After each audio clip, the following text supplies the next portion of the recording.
Ya, sekali lagi selamat sore dan atau selamat petang bagi Bapak Ibu sekalian yang ada di Malaysia. Kita melanjutkan perkuliahan kita. Pada sesi ini saya mengajak kita membahas hakikat filsafat ilmu. Pada minggu lalu hari Sabtu tanggal 2 April kita telah membahas mengenai esensi filsafat ilmu. Sekarang sengaja saya menyajikan terlebih dahulu mengenai the essence of philosophy of science itu supaya menolong kita untuk melihat intinya filsafat ilmu seperti apa. Setidaknya kita tahu mengenai 5 atau 6 alat parameter yang diawali dengan worldview, presupposisi, klarifikasi, verifikasi, integrasi, lalu analisis. Nah, itulah semua itu sebagian yang menjadi inti pembahasan topik filsafat ilmu. Sesungguhnya filsafat ilmu hendaknya disajikan untuk mata kuliah pertama program master dan mata kuliah pertama program doktoral. Kenapa? Mata kuliah ini menjadi mata kuliah wajib semestinya supaya menyiapkan para mahasiswa magister kelas atau doktoral kelas berpikir ilmiah, ya, sekalipun kita berteologi, bahkan sekalipun kita berdevosional secara ilmiah. Karena keilmiahan yang kita bahas ini bukanlah sesuatu yang perlu dihindari, artinya tidak mungkin terhindarkan. Kenapa? Karena kita berada dalam dunia pendidikan. Dunia pendidikan tidak mungkin terpisah dengan dunia akademis. Dunia akademis tidak mungkin terpisah dengan dunia keilmiahan. Keilmiahan tidak mungkin. Nah, yang sedihnya kalau kita berdualisme hidup. Kita bersekolah teologi dan bergereja berbeda. Ini yang menurut saya dualisme. Tidak boleh. Kalau kita kita boleh berkhotbah di gereja dengan memperhatikan tingkat akademis, tingkat berpikir, tingkat atau background pendidikan dari jemaat. Betul. Tetapi bagi saya, kita tidak boleh merendahkan jemaat yang hanya tamat SD, hanya tamat SMA. Tidak bisa, karena sebenarnya kebenaran itu untuk semua orang. Kebenaran itu untuk semua manusia. Nah, cara berpikir tentang kebenaran itu mungkin berbeda-beda. Dan saya berkali-kali mengatakan bahwa seorang yang memiliki hasrat, gairah, belajar, dan memiliki kompetensi akademik yang kuat, tentu dia akan sadar membahasakan kebenaran yang dia pahami, yang dia imani itu, pasti dia bahasakan dengan bahasa yang mudah dimengerti oleh jemaat. Jadi tidak perlu ada pemilah-milahan bahwa kalau saya mengajar di sekolah teologi, saya menggunakan pemikiran yang berat-berat. Tidak ada. Tidak ada sebenarnya. Luculah kalau ada pemikiran yang berat. Yang berat itu penjelasan orang yang memang tak mampu menjelaskan. Sehingga berat. Kebenaran itu ringan. Hanya menjelaskan kebenaran itu, banyak orang membuatnya rumit. Berputar-putar. Tidak mau terus terang, tidak mau to the point. Dan terlalu banyak bunga-bunganya. Itulah yang membuat kita sulit memahami kebenaran. Tapi sebenarnya itu kebenaran simpel. Kenapa? Karena kebenaran itu satu, bukan banyak. Kalau kebenaran itu banyak, memang sometimes confused. Why? Because banyak. Tapi kalau kebenaran itu tunggal, satu-satunya, ya seluruh dunia ini hanya ada satu kebenaran. Tidak banyak. Ya, itu yang saya harapkan Bapak Ibu pegang seumur hidup. Tidak banyak, karena konsekuensi. Kalau Bapak Ibu berpendapat bahwa kebenaran itu banyak, matematika, fisika, kimia, alam, sosial, itu kebenaran itu banyak, kita akan confused dan akan bertabrakan. Ya, namun sesungguhnya kebenaran itu satu saja. Karena itu, walaupun banyak pengetahuan, kebenaran itu hanya satu.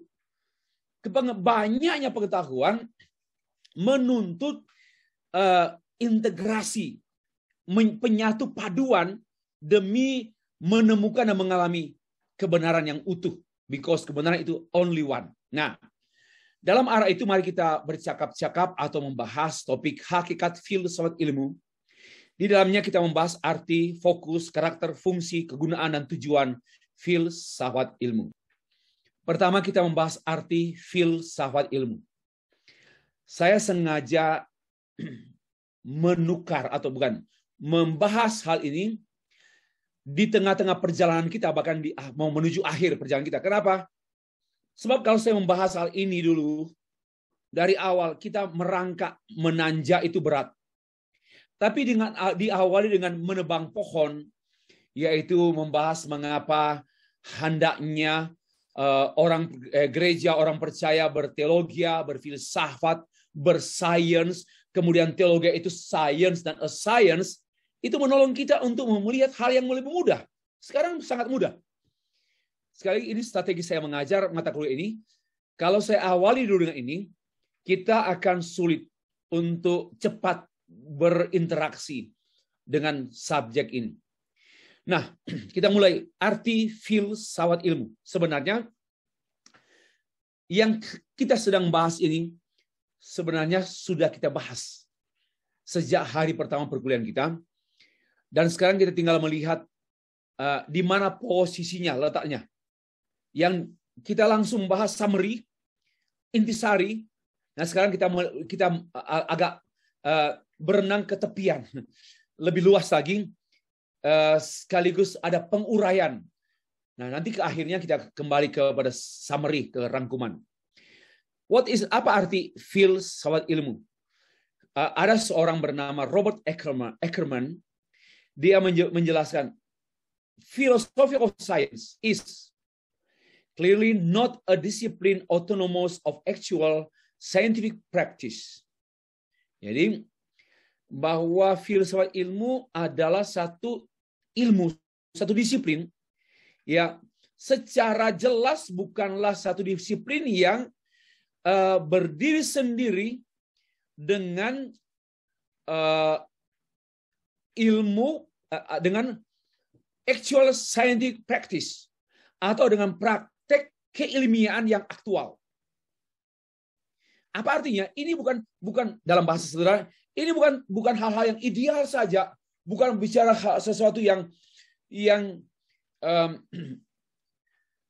di tataran teori, pemahaman melulu, tidak, tapi sampai pada actual, pada praktek sains yang real, yang aktual.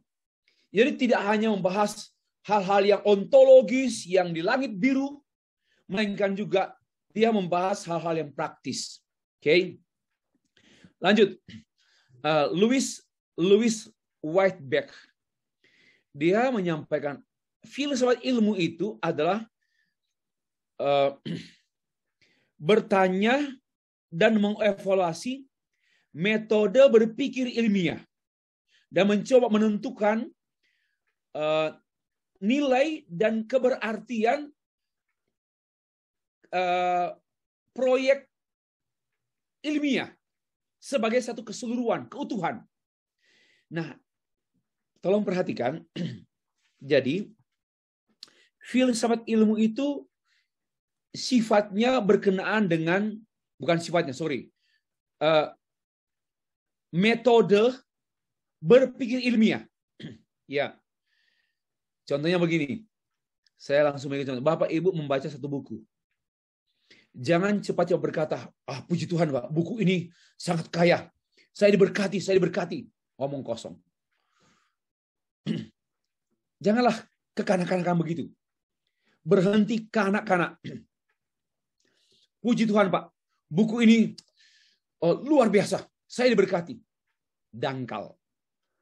Nah, yang mau dalam, gini, apakah buku ini ditulis oleh penulis dengan mengikuti kerangka berpikir ilmiah?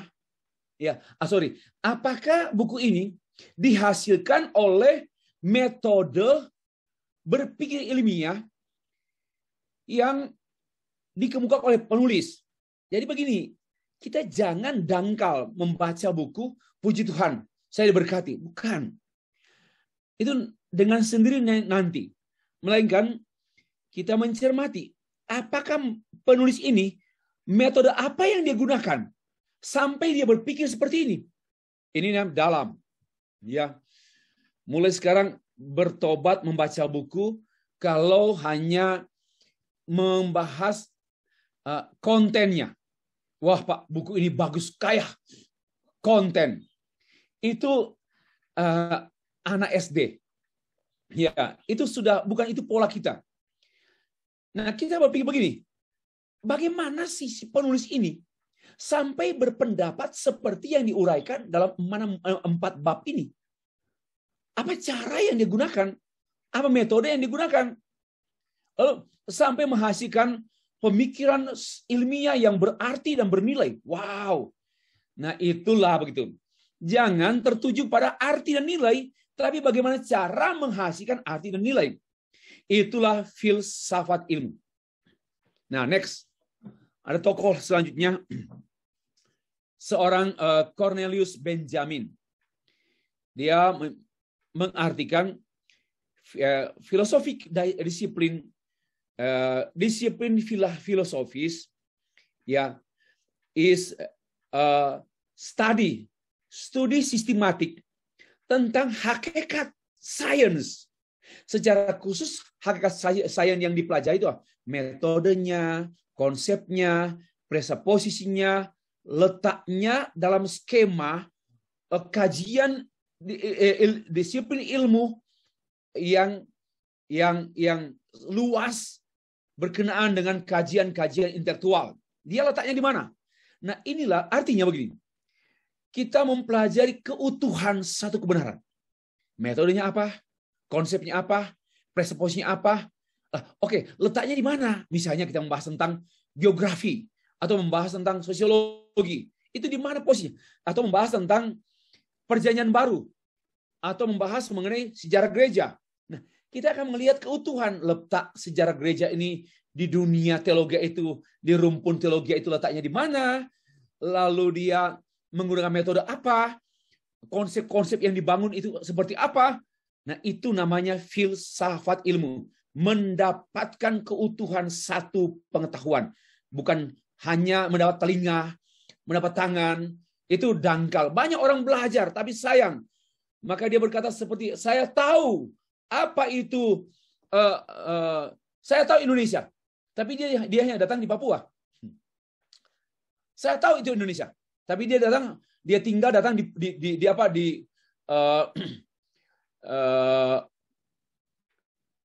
Minahasa saja. Dia artinya tidak komprehensif. Nah, tolong buang cara pikir marginal, sempit, lalu membuat konklusi. Itulah Indonesia. Nah, ini tidak biasa. Berpikir filsafat ilmu, berpikir menyeluruh dan menyatu. Jadi jangan berpikir I am now in Manado, in North Sulawesi, Minahasa region, and I spend 5 days here, so I can comment that Indonesia like this. Nggak bisa. Itu baru kecil itu. Sama juga baru bagian kecil, baru serpihan, baru bagian. Jangan membuat konklusi hanya karena baru bagian, mengerti bagian. Jangan menyimpulkan Alkitab itu seperti ini. Baru baca Kejadian. Baru membaca Roma pasal 3, langsung menyimpulkan Alkitab salah. Nah, ini kan takabur. Ya, tidak benar cara berpikir. Nah, filsafat ilmu menolong kita menjadi orang yang waras, yang wajar dalam berpikir dan bertindak. Oke, next. Ada seorang lagi bernama May Brockbich. Philosophy of science is the ethically and philosophically natural analysis, description, and clarification of a science. Bahwa filsafat ilmu itu adalah satu analis yang netral secara filosofis dan etis. Satu penggambaran yang netral. Satu penggambaran yang netral atau penggambaran filosofis dan etis. Atau satu klarifikasi mengenai ilmu pengetahuan yang etis, apa etikanya, apa filosofisnya. Dengan kata lain begini, menurut Brockbach, filsafat ilmu itu adalah upaya untuk menjelaskan, mengklarifikasi, menganalisis secara etis maupun secara filosofis. Ya, saya melihat definisi kurang tepat, kurang lengkap. Tapi ada kebenaran lah, ada oke. Ya, hanya karena dia hanya melihat hanya etika dan juga hanya aspek etis ya dan filosofis. Padahal kebenaran itu bersifat sosial, bersifat menyeluruh. Kebenaran itu utuh, tidak hanya dipahami secara filosofis dan etis. Tentu menurut saya itu hanya bagian tertentu. Okay. Peter Coase mengartikan filosofi melakukan dua hal yang penting. Pada dua hal yang singkat ya. Pada satu sisi dia membangun teori.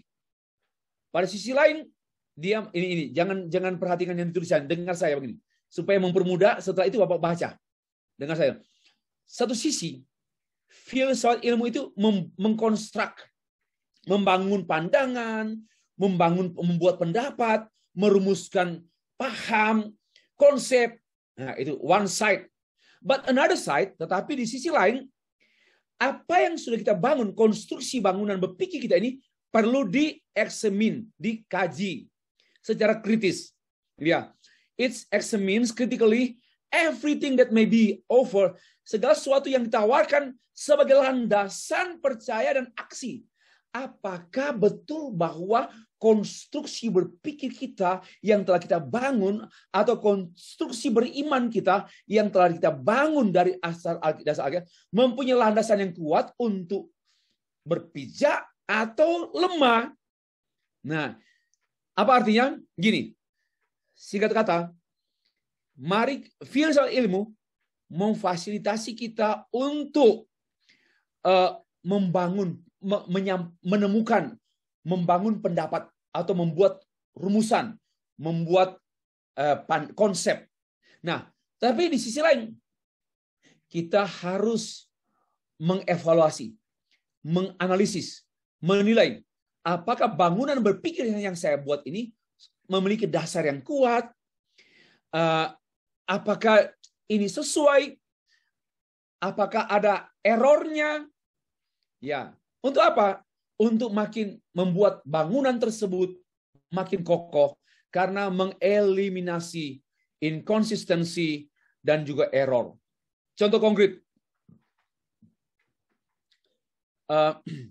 saya menulis buku pertama kali, buku Teologi Abu-Abu, tahun 2004. Ya, sebanyak 600 lebih halaman. Itu juga sebenarnya nggak disengaja. Hanya karena kemarahan lah membuat saya menulis sebanyak itu. Lalu, itu namanya konstruk. Saya sudah membangun pandangan, pendapat. Ya. Tapi saya perlu untuk mengesamin, mengkaji ulang, menyelidiki, menilai ulang. Apakah tulisan ini, buku Teologi Abu-Abu ini, sudah memiliki bangunan yang kuat? Atau masih banyak lubang-lubang? Atau masih banyak kekurangan, kelemahan? Nah, itu namanya filsafat ilmu.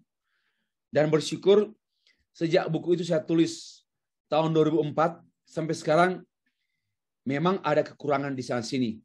Ada, namun tidak bersifat mendasar. Lagi pula waktu itu saya menulisnya itu saya masih MTH. Ya, saya baru masih sedang belajar di level itu. Dan yang kedua, konteksnya waktu itu ilmu buku-buku juga masih kurang. Ya, buku-buku masih kurang sehingga saya pahamlah bahwa tentu buku tersebut masih banyak kekurangan. Namun, saya belum menemukan sesuatu yang fatal. Di buku tersebut saya belum menemukan sesuatu yang fatal. Bahkan saya sudah diperiksa oleh banyak orang. Ya, bahkan hampir seluruh STT Indonesia mempelajari buku itu untuk level program doktoral.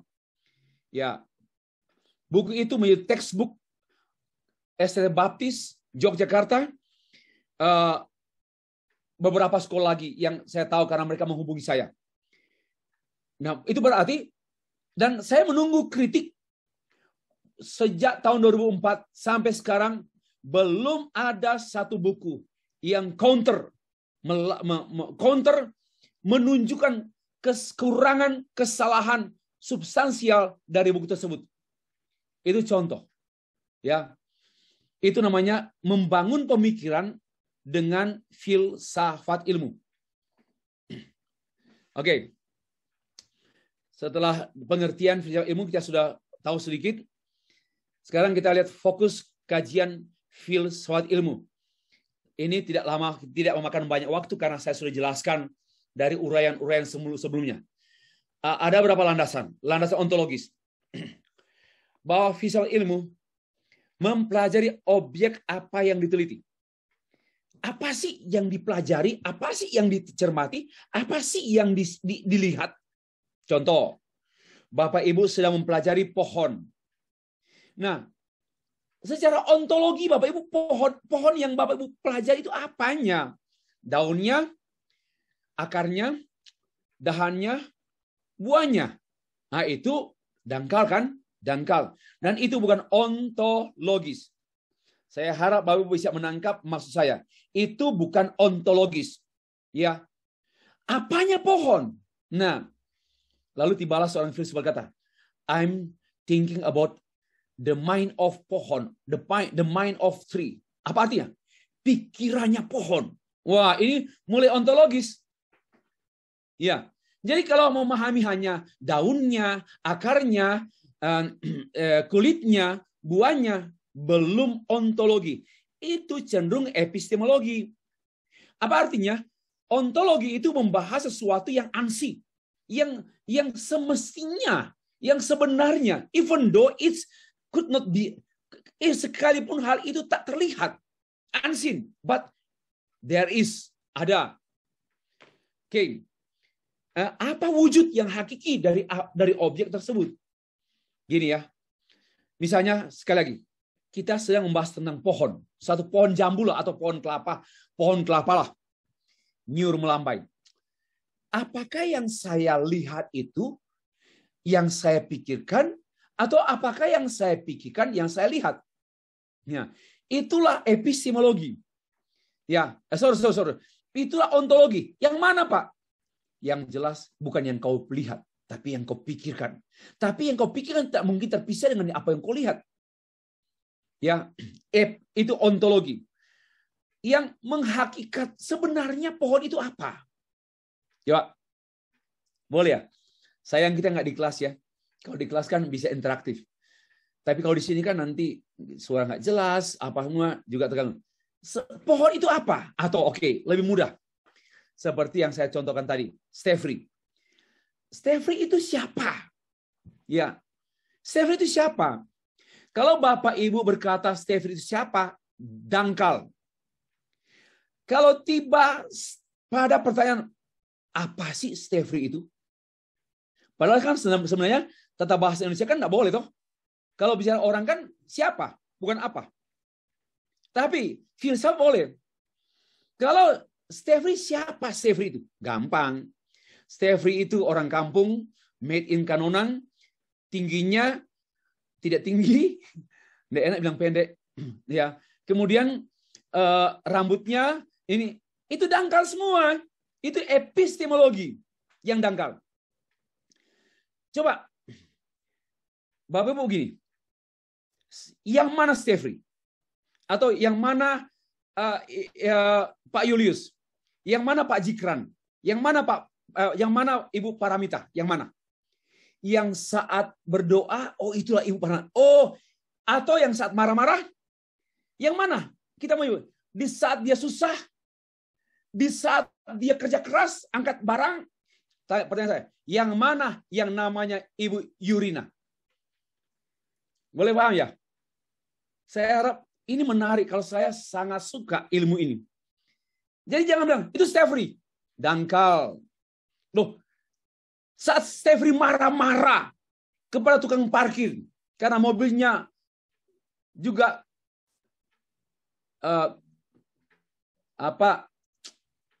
mobilnya nyerempet mobil lain.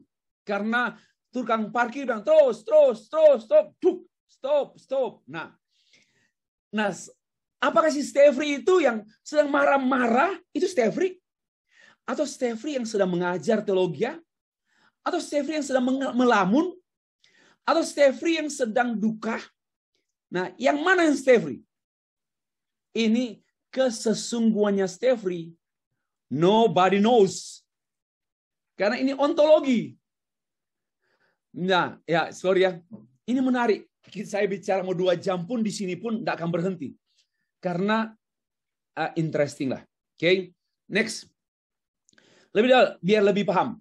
Apa hubungan antara objek tadi dengan yang ditangkap oleh manusia sehingga membuahkan pengetahuan? Contoh, Bapak Ibu lihat saya duduk di bawah pohon kelapa. Lagi murung-murung, tundukkan kepala. Lalu objek yang Bapak Ibu lihat tentang saya, kemudian dengan saya, Stefri, yang adalah pendeta, duduk di bawah pohon kelapa. Coba apa yang Bapak Ibu tangkap? Pengetahuan apa yang Bapak Ibu tangkap? Stefri pendeta duduk di bawah pohon kelapa. Apa yang Bapak Ibu tangkap? Dia bukan petani, tapi itu bukan gereja. Dia tidak bawa cangkul. Dia hanya duduk. Apa kesan? Apa yang Bapak Ibu dapat di sini? Apa yang Bapak Ibu dapat di sini? Kan tidak mudah. Ya, tidak. Oh, pemulung dia. Pemulung. Cari-cari. Enggak lah. Om Stefri pendeta kok. Ya, siapa tahu pendeta bangkrut ya. Pendeta bangkrut, pemulung. Nah, inilah gambaran saya, Bapak Ibu. Menarik. Nah, demikian pula pada waktu kita mempelajari Alkitab. Alkitab, kisah yang ditulis oleh Matius, Markus, Lukas berbeda. Tetapi tidak bertentangan. Kenapa? Karena ditulis oleh perspektif Matius, Markus, Lukas. Atau pada waktu Paulus menulis tentang kedatangan Tuhan kedua kali, ya, dalam konteks Tesalonika, berbedalah dia membahas kedatangan Tuhan kedua kali dalam konteks kitab-kitab yang lain. Tapi Paulusnya sama. Konteksnya berbeda.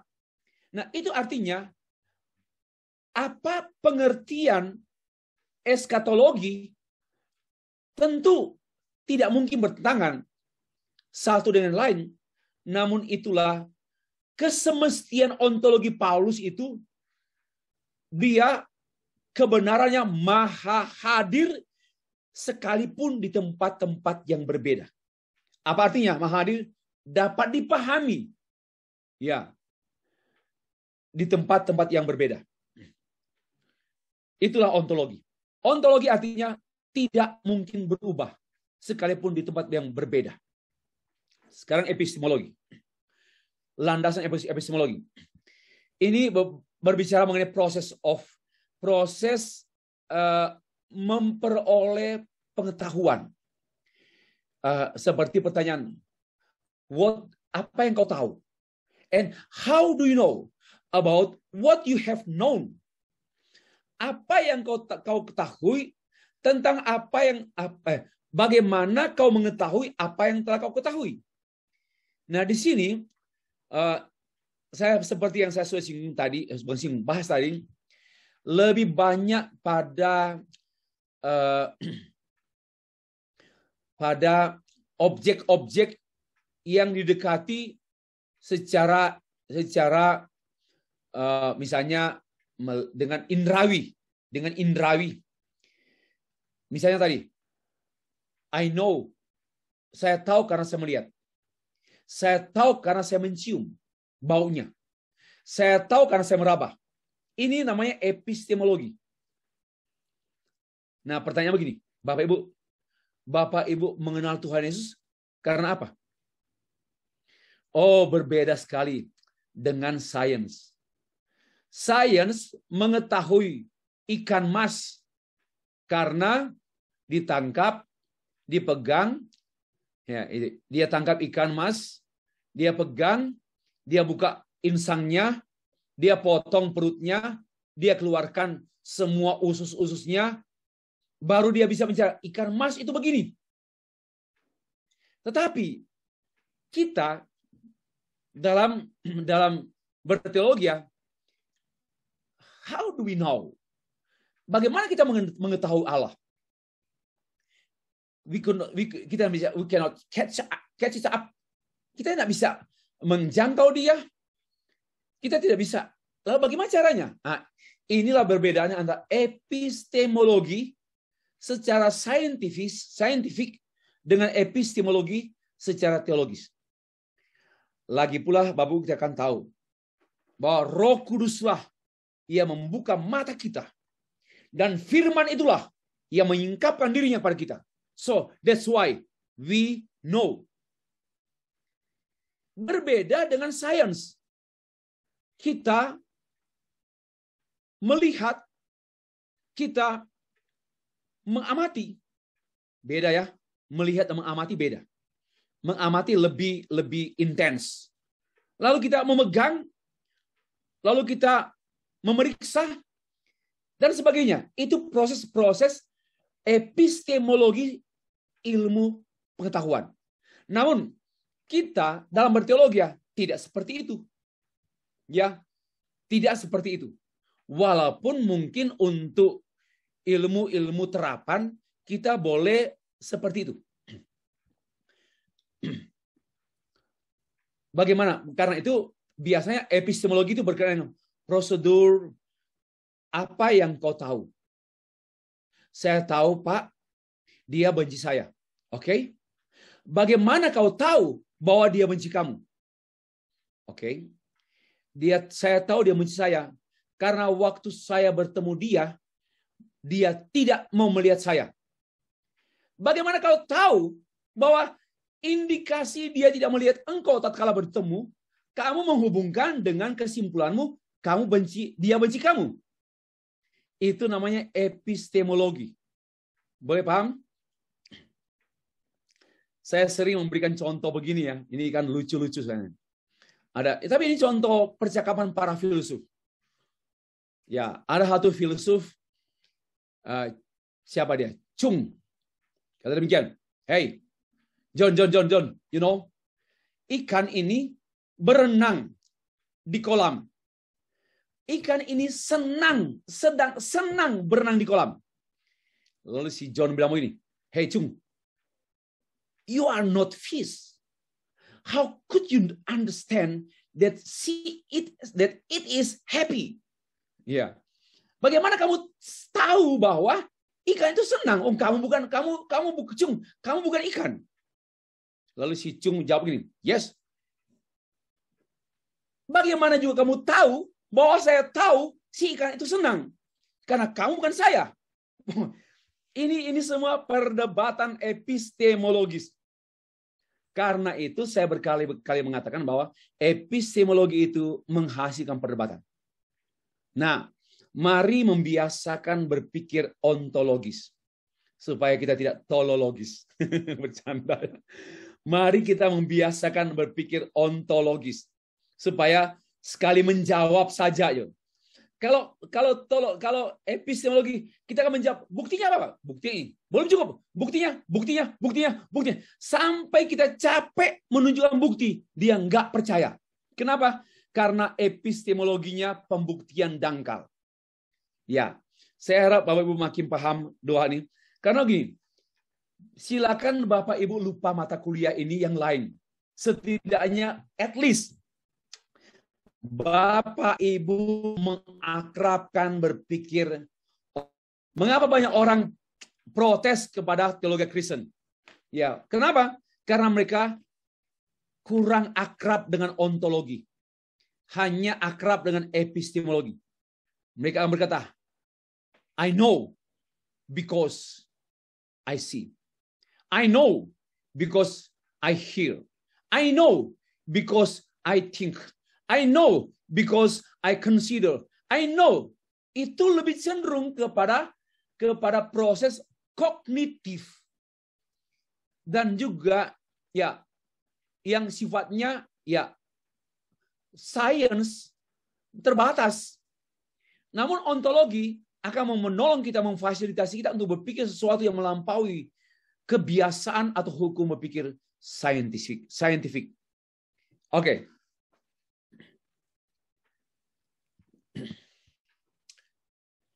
Next, bicara mengenai epistemologi, itu bicara mengenai kriteria. Apa kriterianya? Apa yang disebut kebenaran itu? Tekniknya seperti apa? Cara-cara mendapatkan pengetahuan seperti apa? Apa langkah-langkahnya? Ya. Untuk apa ilmu itu? Nah, memang Bapak Ibu teman-teman sekalian, epistemologi sangat akrab dengan ilmu pengetahuan.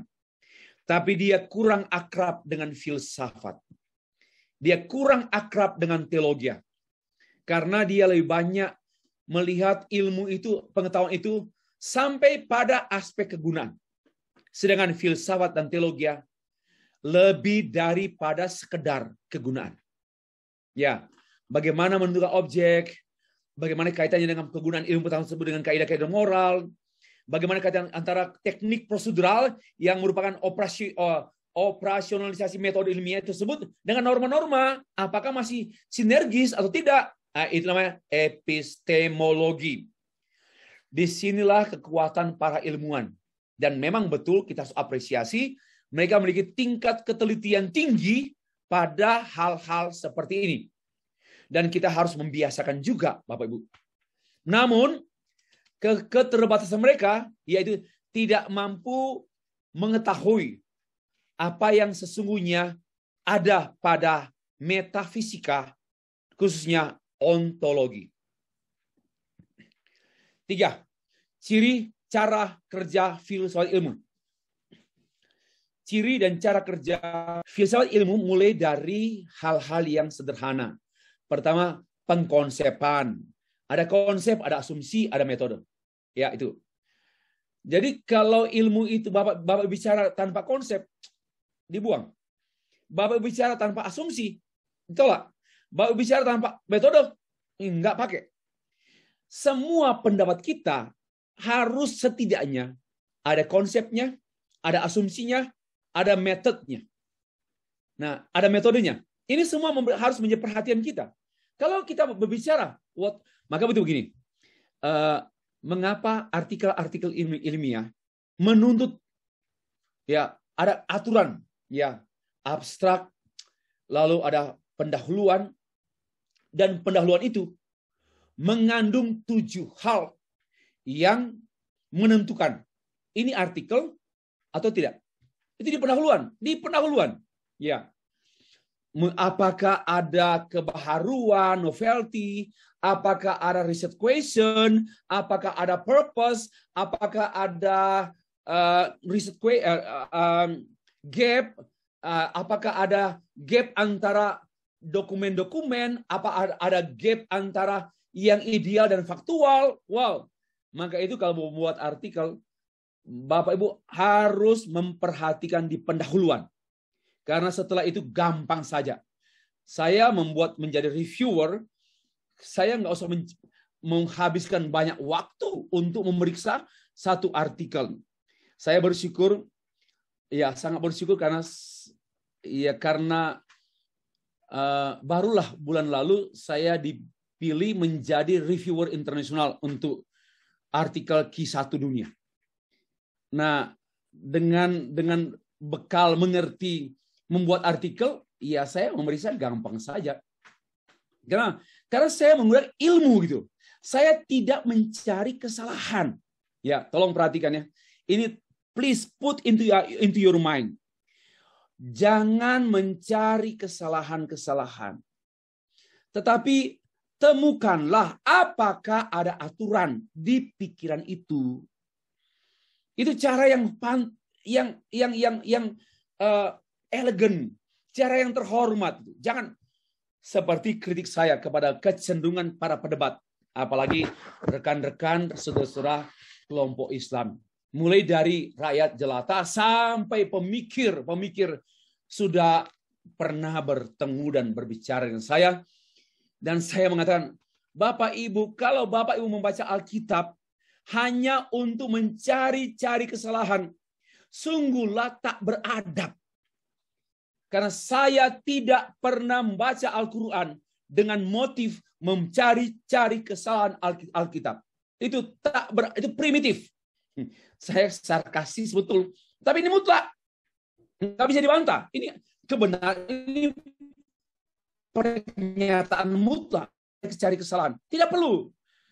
Kita mencari apakah ada hukum-hukum yang diakui oleh dunia secara universal. Kalau nggak ada, ya mohon maaf bilang, ini Pak, Bu, nggak termasuk artikel. Ya, jangan salah, bakar.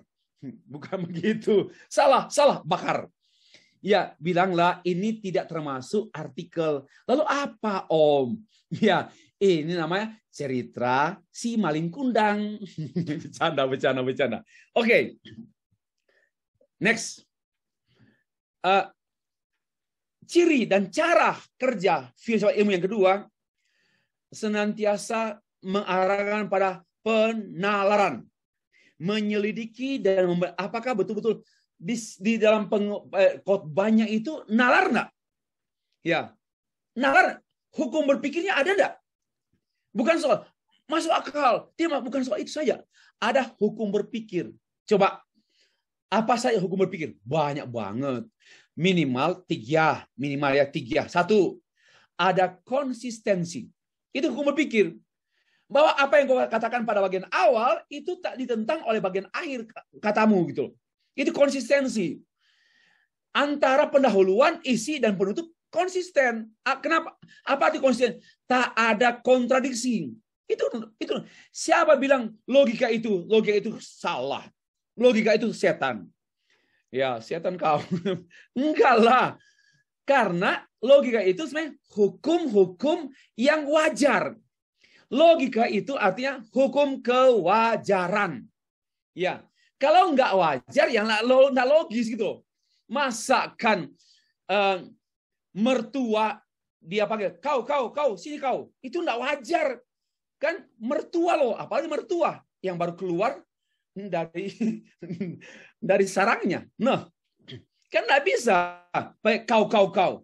Nggak bisa, kenapa? Pertama, budaya tidak biasa, nggak wajar itu, budaya nggak bisa. Yang kedua, usia.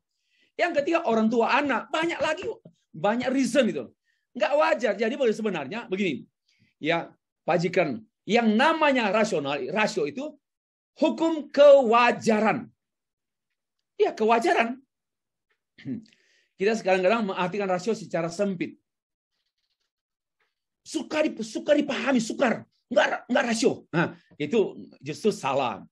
Oke, kita memeriksa, membenarkan ciri penalaran. Kata nalar. Apa artinya? Hukum berpikir. Ya, prosesnya sampai mengkaji berbagai ilmu, beda satu yang lain. Namun ada salah ketika. Namun saling berkaitan. Oke, you and I, we are different. Kita masih memiliki kesatuan. Itu loh. Jangan mempertajam perbedaan. Tapi kita menemukan kesatuan. Hanya hati-hati. Tidak boleh menerapkan ini secara sembarangan. Yaitu jangan sampai sinkritisme. Mencari adanya titik temu antara Islam dan Kristen. Saya mau tanya, ada enggak titik temu Islam Kristen? Ya. Titik pertemuan antara Islam dan Kristen.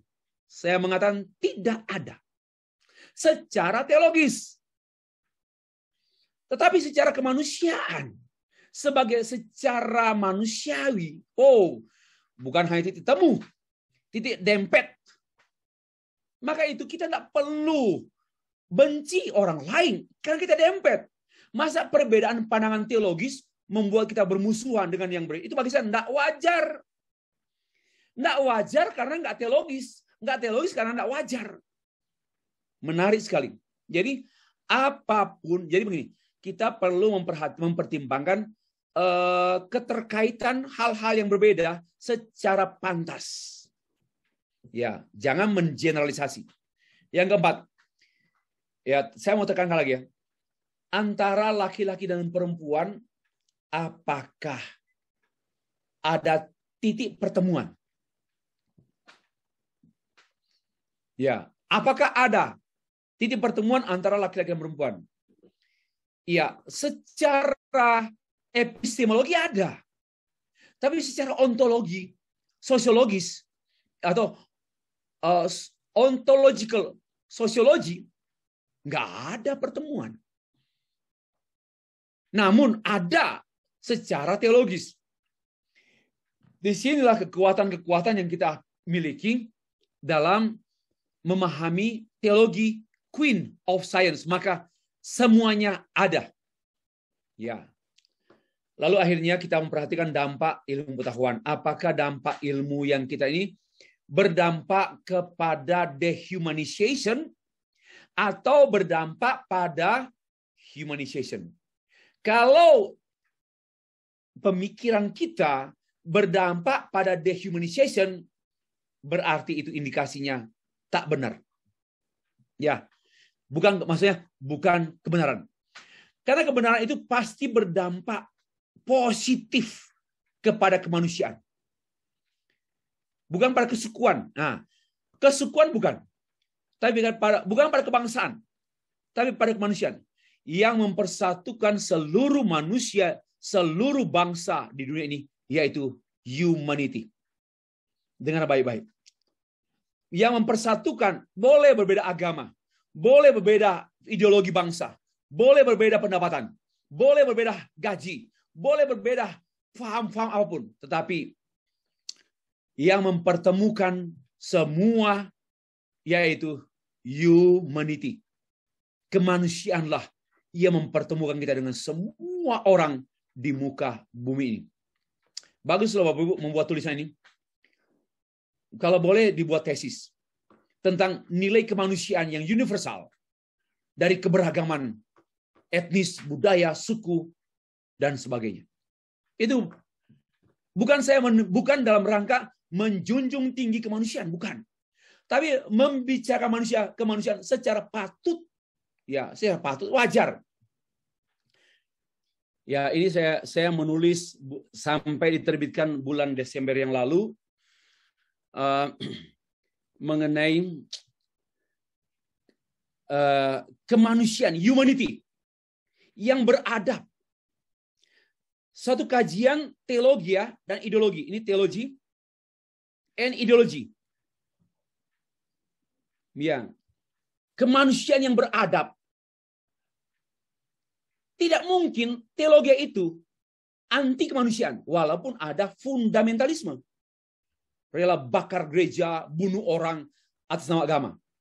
Karena sebenarnya itu tidak termasuk humanity and theology. Apa artinya? Mereka sebenarnya bukan orang beragama. Karena agama yang mengatasnamakan agama demi dehumanization is not religion and it's not human. Ya, ini saya bahas di sini. Kalau mau tertarik, minta secara pribadi. Ya, oke. Saya pikir ke depan ini saya akan lebih banyak membuat tulisan-tulisan lagi yang bukan lagi tentang Allah, Roh Kudus, keselamatan. Bukan saya anti itu. Saya cukuplah dengan ribuan halaman yang sudah tertulis. Saya sudah waktunya menulis tentang hal-hal yang diabaikan oleh gereja. Ya, boleh jadi kita perlu menulis tentang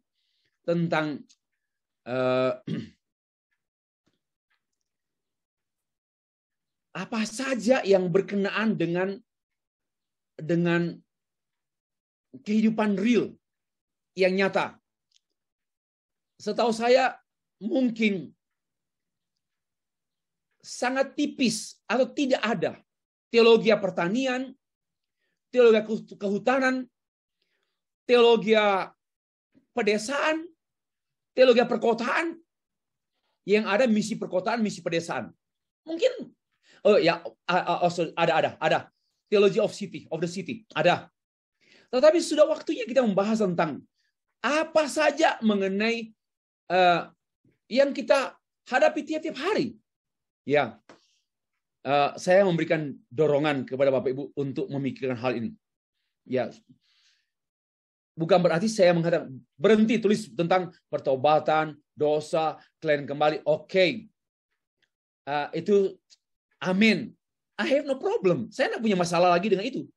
Yang saya bermasalah yaitu bagaimana banyak aspek-aspek kehidupan yang belum terisi oleh teologi.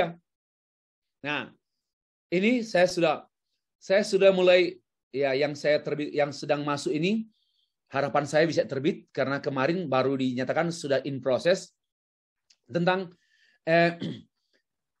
industry revolution. Marilah teolog bicara tentang industry revolution. Jangan hanya bicara malaikat, berpuasa, doa semalam suntuk. Ya, sudah waktunya kita bicara mengenai apa yang belum pernah disentuh oleh gereja berabad-abad. Ya, jangan mengulang-ulang lah. Untuk apa mengulang-ulang? Oke, sekarang fungsi filsafat ilmu. 1. Filsafat ilmu sebagai alat mencari kebenaran dari segala fenomena yang ada. Bukan semata-mata mencari pengetahuan.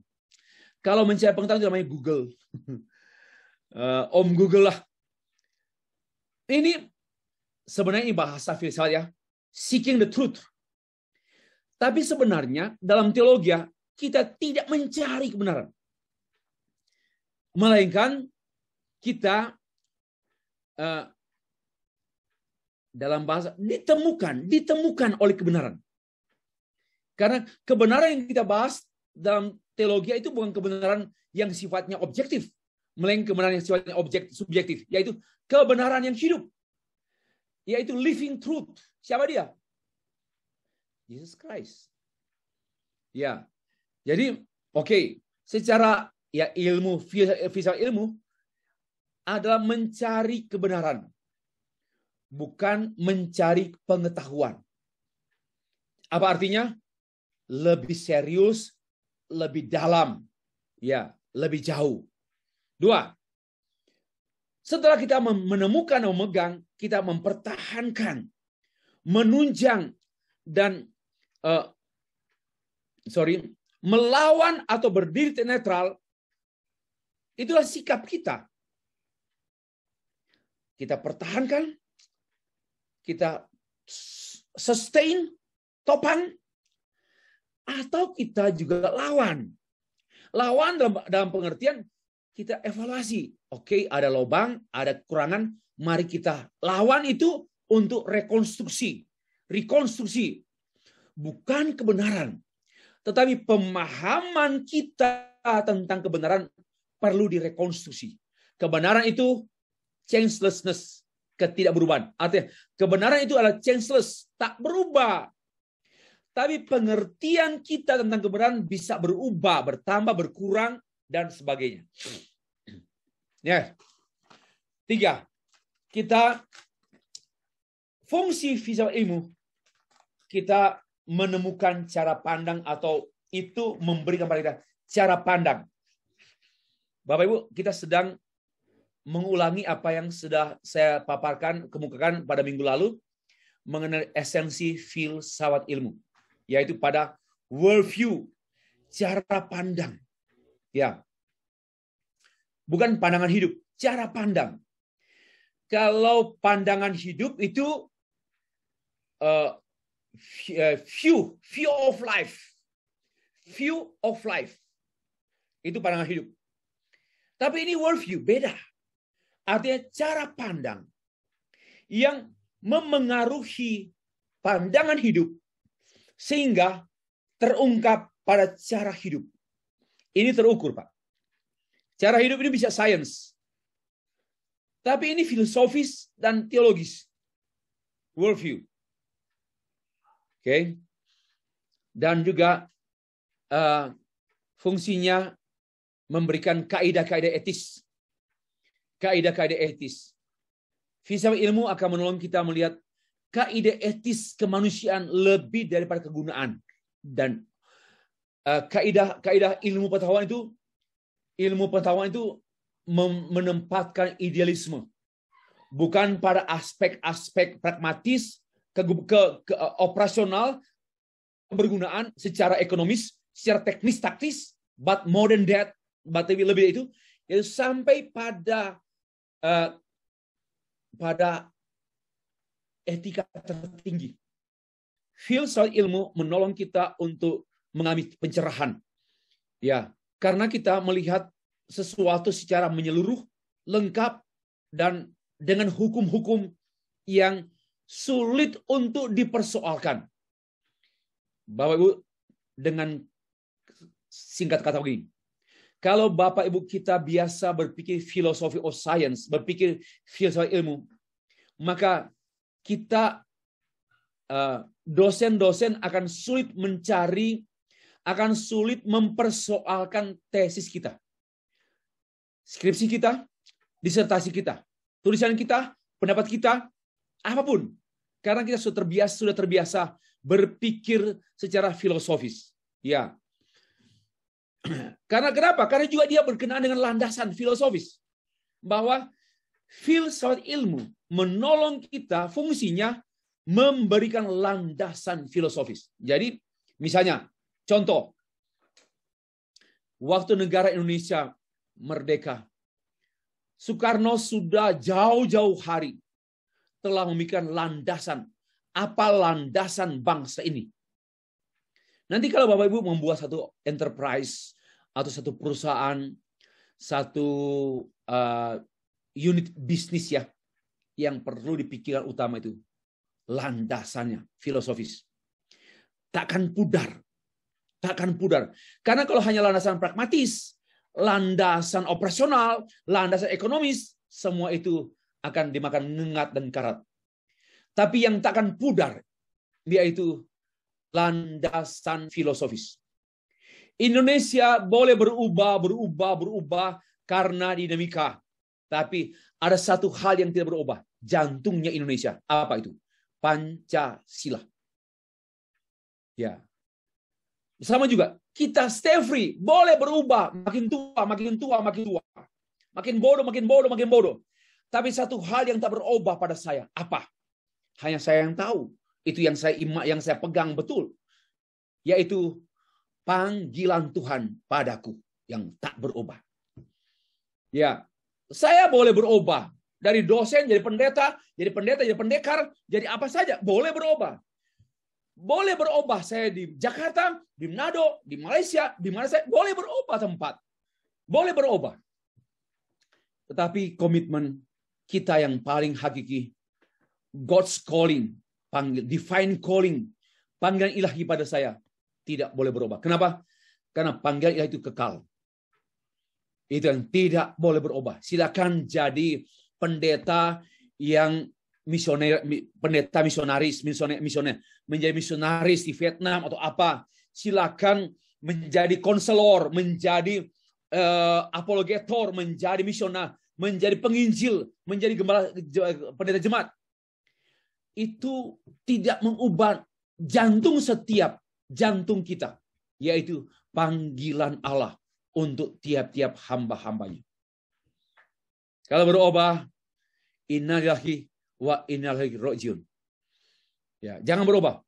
Lalu yang berikut fungsinya, fungsi konfirmatori, memastikan. Ya, memastikan. Ya, ini penting. Memastikan bukti itu kan ya, ada dua, hipotesis dan evidence. Membuat hipotesis. Sebenarnya hipotesis itu bukan dalam rangka membuktikan atau bukan dalam rangka menyimpulkan. Hipotesis itu memastikan. Misalnya, ada hubungan erat antara kemiskinan, hubungan erat kemiskinan dengan jabatan tinggi. Atau ada hubungan antara kemiskinan dan prestasi. Ini hipotesis. Orang-orang yang miskin memiliki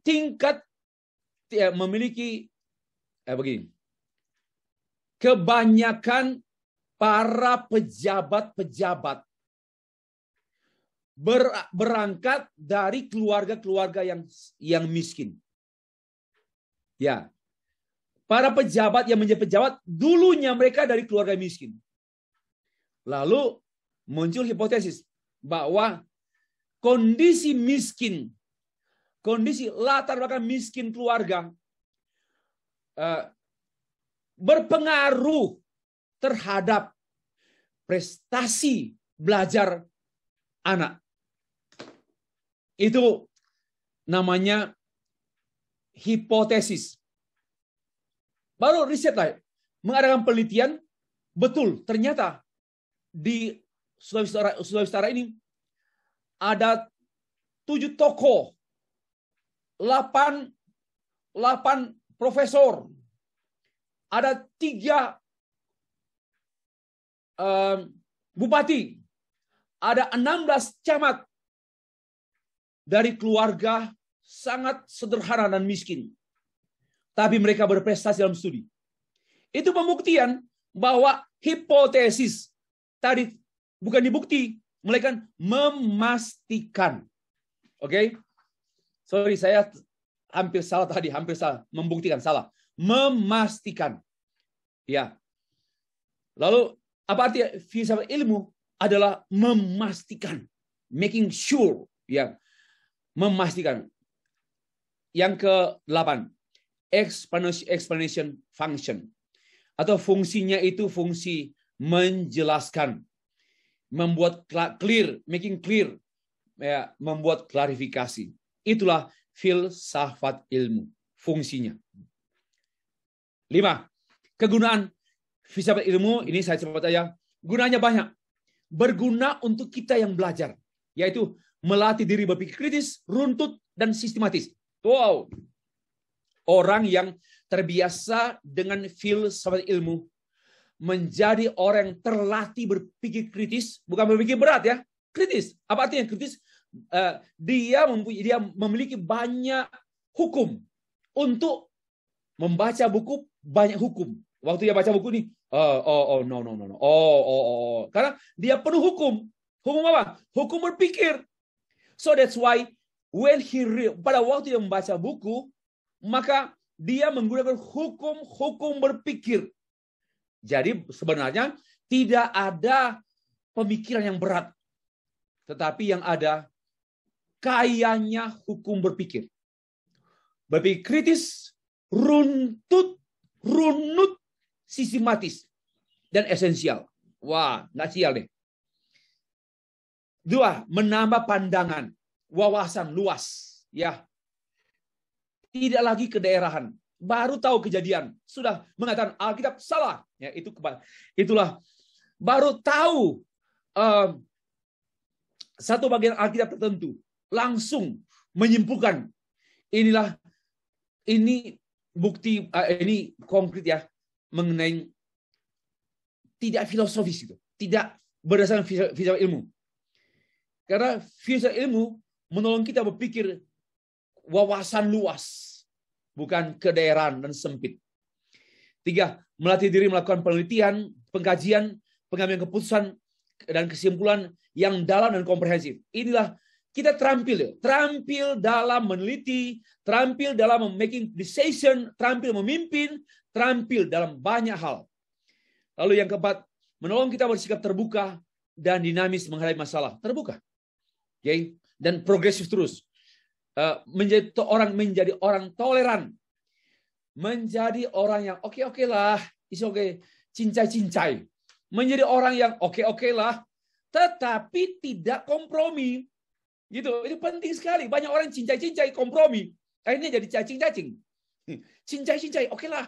Cincai-cincai, boleh lah. Win-win solution. Win-win solution. You win, saya solution.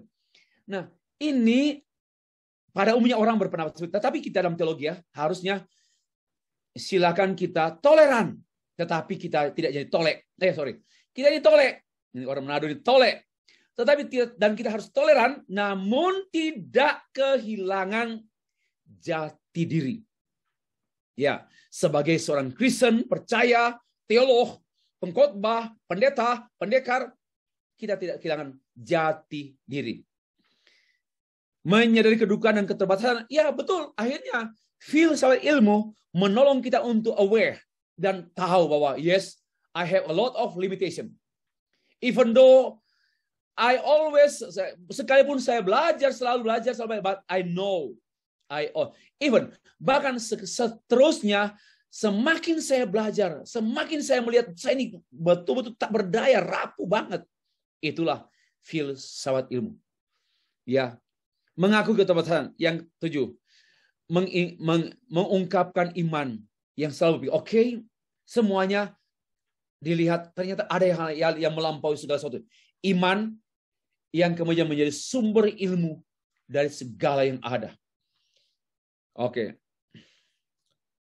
Tujuan, saya pikir ini terakhir ya. Tujuan filsafat ilmu, Bapak-Ibu, seperti tadi aja. Mendalami esensi ilmu, memahami sejarah, oke, lewat aja. Menjadi pedoman, mendalami studi bidang apapun. Kita mendalami teologi dalam, bukan dangkal teologi kita. Saya yakin Bapak, marilah. Kan kita belajar teologi ini kan paling Bapak untuk MTH ini kan 2-3 tahun kan? Mari belajar sungguh-sungguh. Sehingga benar-benar kita dalam. Kita sendiri yang akan menikmati keberartiannya. Jangan menjadi seorang yang bergelar MTH tapi nggak tahu berpikir teologi. Ya, bagi saya itu sedih. Nah, untuk itu sekarang. Kapan? Jangan tunggu nanti. Sekaranglah. Dengan cara apa? Bagi saya, prinsip saya. Dari dulu ya, prinsip saya. Disiplin belajar. Itu kunci untuk maju. No disiplin, tidak ada kemajuan. Hanya ada penambahan. Yaitu penambahan nama panjang. Tambah Dr. Randes, DR, dan Dr. Gigi, dan sebagainya. Penambahan saja. Hanya bukan harus ada betul-betul disiplin, ada kemajuan. Oke. Dan sebagainya. Saya pikir saya lewat saja. Jadi menolong itu konsistensi, berpikir tujuannya untuk membuat orang berpikir konsisten. Lalu konsisten eksternal, internal. Kalau Bapak Ibu tidak paham, bisa tanya after this. Penutup. Filsafat ilmu sangat penting untuk apa? Mempersiapkan mahasiswa bagi proses studi selanjutnya, melatih keterampilan dan kedisiplinan berpikir semestinya, wajar, dan membangun hasil berpikir, bertindak secara bertanggung jawab. Itu nampak pada dialog, ceramah, khotbah, seminar, percakapan formal, informal, dan tulisan, tesis, disertasi, skripsi, buku, artikel. Kita membuat semuanya dengan accountable. Ya, itulah kegunaan filsafat ilmu. Oke. Terima kasih.